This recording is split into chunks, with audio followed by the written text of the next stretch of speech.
కోడిగుడ్డంత గోధుమ గింజ కథ భిన్న కాలాలలో మనిషి ఆర్థిక సామాజిక జీవితంలో మార్పుల్ని సూచిస్తుంది. మారుతున్న నాగరికతలో, యాంత్రిక జీవితంలో మనిషి ఆహార విహారాలలో వస్తున్న మార్పులు, మనిషి క్రమంగా జవసత్వాలను కోల్పోతూ ఉండటం మొదలైన విషయాలను ప్రస్తుత కథ తెలియచేస్తుంది. ఒక రోజున కొందరు పిల్లలు ఒక కొండలోయలో ఆటలాడుకుంటూ గోధుమ గింజలాంటి ఆకారంలో ఉన్న వస్తువు ఒకదాన్ని చూశారు. అది కోడిగుడ్డంత పెద్దదిగా ఉండి నిలువున మధ్యలో చాలుతో సరిగ్గా గోధుమ గింజలాగే ఉంది.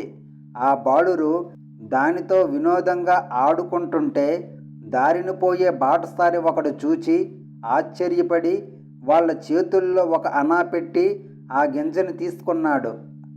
ఆ బాటసారి దాన్ని తిన్నగా తీసుకుని వెళ్ళి ఆ దేశపు రాజుగారిని దాన్ని విక్రయించాడు. అపురూపమైన ఆ వస్తువును చూసి రాజుగారు ఆశ్చర్యపడి తన ఆస్థానంలోని బుద్ధిమంతుల అందరినీ పిలిపించి అదేమిటో కనుక్కోమన్నారు. వాళ్ళంతా బుర్రల బ్రద్దలు కొట్టుకొని ఆలోచించి కూడా దాన్ని తలాతోక తేల్చుకోలేకపోయారు. రోజులు గడిచిపోతున్నాయి. చివరికో రోజున ఆ వస్తువు గదిలో ఉండగా కిటికీలోంచి పిచ్చుక ఒకటి ఎగిరి వచ్చి దాన్ని పొడిచి ఒక చిన్న రంధ్రం చేసింది. అప్పుడది గోధుమ గింజని అందరికీ తెలిసిపోయింది. ఆ బుద్ధిమంతులంతా రాజుగారి వద్దకు పోయి ధైర్యంగా తమ అభిప్రాయాన్ని చెప్పేశారు. ప్రభూ, అదొక గోధుమ గింజ. ఇది విని రాజుగారు చాలా ఆశ్చర్యపడ్డారు. మళ్ళీ తన ఆస్థాన విద్వాంసుల్ని పిలిచి అటువంటి ధాన్యం ఎప్పుడు, ఎక్కడ, ఏ కాలంలో పండేదో తెలుసుకోమని ఆజ్ఞాపించారు. విద్వాంసులు పుస్తకాలన్నీ తిరగేశారు. తలలో కాటెక్కేలా ఆలోచించారు. కానీ ఇటువంటి దాన్ని గురించి ఎక్కడా ఎవరూ వ్రాయనే లేదు. చివరికి రాజుగారి దగ్గరికి వచ్చి చెప్పేశారు, అయ్యా, దీనికి సమాధానం మేము చెప్పలేకుండా ఉన్నాము.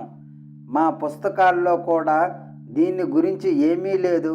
తమరు ఈ భోగట్ట రైతులను అడిగితే బాగుంటుంది. వాళ్ళు బహుశా తమ తాత ముత్తాతల వల్ల ఇటువంటి గింజను గూర్చి విని ఉండొచ్చు.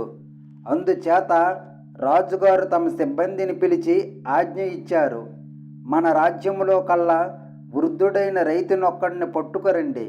వాళ్ళు గ్రామాలన్నీ గాలించి చివరికొక ముసలి రైతును పట్టుకున్నారు. వానికి నడుం వంగింది, పళ్ళు ఊడిపోయాయి, తెల్లగా పాలిపోయి ఉన్నాడు.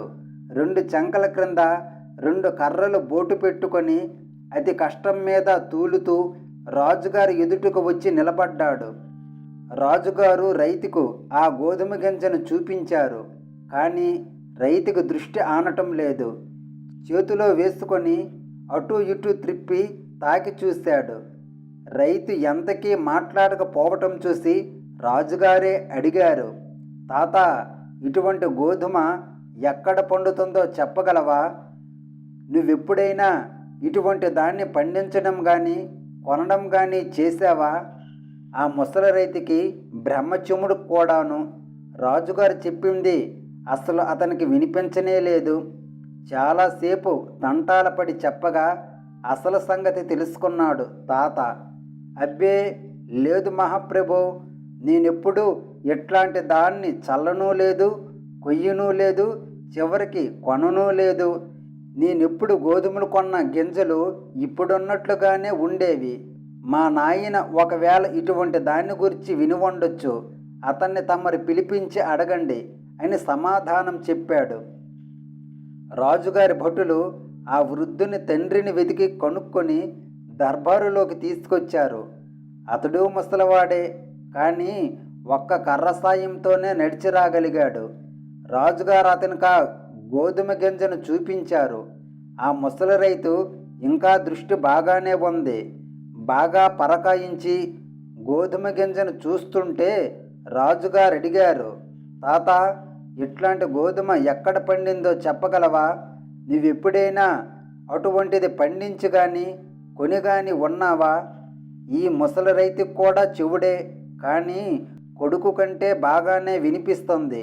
త్వరలోనే గ్రహించి సమాధానం ఇచ్చాడు. లేదండి, నేనెప్పుడూ ఇటువంటి గోధుమను పండించలేదు. ఇంకా కొనడం అంటారా? ఆ పని చెయ్యలేదు. మా రోజుల్లో అసలు డబ్బే ఎరగం. ప్రతి వాళ్ళు అన్నీ పండించుకునేవాళ్ళు. అంతగా ఎవరికైనా అవసరం వస్తే ఇరుగు పొరుగు వాళ్ళు సాయం చేసేవాళ్ళు. అమ్మడం కొనడం మా రోజుల్లో ఎరగం. మా రోజుల్లో గింజ మాత్రం ఇప్పటి వాటికంటే పెద్దదిగాను బరువుగాను మాత్రం ఉండేది. ఈ రకం గోధుమ నేనైతే ఎరుగును, కానీ మా నాయన చెబుతుండేవాడు, తన చిన్నప్పుడు ఇంతకంటే పెద్దవి బరువైనవి గింజల్ని ఇచ్చే గోధుమ పైరు చేసేవాళ్ళమని. కావలిస్తే మీరు అతన్ని పిలిపించి అడగవచ్చు. రాజుగారికి ఆశ్చర్యం కలిగింది. భటులను ఆజ్ఞాపించారు. వాళ్ళు వెళ్ళి ఆ ముసలివాణ్ణి వెతికి పట్టుకున్నారు. అతడు కదురులా ఊతం లేకుండానే నడిచి వచ్చాడు. అతనికి చూపు బాగానే ఉంది, చెవుడి లేదు, తుస్సి లేకుండానే స్పష్టంగానే మాట్లాడుతున్నాడు. రాజుగారు అతనికి గోధుమ గింజ చూపించారు. తాత దాన్ని చేతుల్లో అటు ఇటు వేసుకుంటూ చూసి అన్నాడు, ఇట్లాంటి మంచి దినుసు గింజ చూసి చాలా కాలమైంది బాబు అంటూనే గింజ కొరికి కొంచెం ముక్క చప్పరించి రుచి చూశాడు. కొంచెం ఆగి ఇది సరిగా ఆ రకమే అన్నాడు. రాజుగారికి కుతూహలం హెచ్చింది. తాత, ఇట్లాంటి గోధుమ ఎక్కడైనా కొన్నావా? లేకపోతే మీ పొలంలోనే పండేదా అని అడిగారు. ముసలి తాత చిరునవ్వు నవ్వుతూ అన్నాడు, మా రోజుల్లో అన్న విక్రయం మహాపాపంగా పరిగణించేవాళ్ళం. చివరికి ధాన్యాదులు కూడా ఎవరు కొనడం కానీ అమ్మడం కానీ లేనే లేదు. అసలు మా రోజుల్లో డబ్బే లేదు. ప్రతి వాళ్ళకి కావలసినంత పంట ఉండేది. తాత, మీ పొలం ఎక్కడ ఉండేది? ఈ మాదిరి గోధుమ గింజలు పండించేందుకు మీరేం చేసేవారు అని అడిగారు మళ్ళీ రాజు. ప్రభు, దేవుడు నిర్మించిన ఈ భూమే నా పంట పొలం. ఎక్కడ నాగల మోపి దున్నితే అక్కడే నా చేనుగట్టు. భూమి ఎవరిది కాదు. ఎవరు పడితే వాళ్ళు స్వేచ్ఛగా భూమి దున్నుకొని వ్యవసాయం చేసుకోవచ్చు. ఈ భూమి నాది అనేవాళ్ళు ఆ రోజుల్లో ఎవరూ లేరు. రెక్కల కష్టం ఒక్కటే మానవుని స్వంతం. తను చేసే కష్ట ఫలితం మీదే అతనికి హక్కు అన్నాడు తాత. ఇంకో 2 ప్రశ్నలకు మాత్రం జవాబియ్యి తాత అన్నారు రాజుగారు.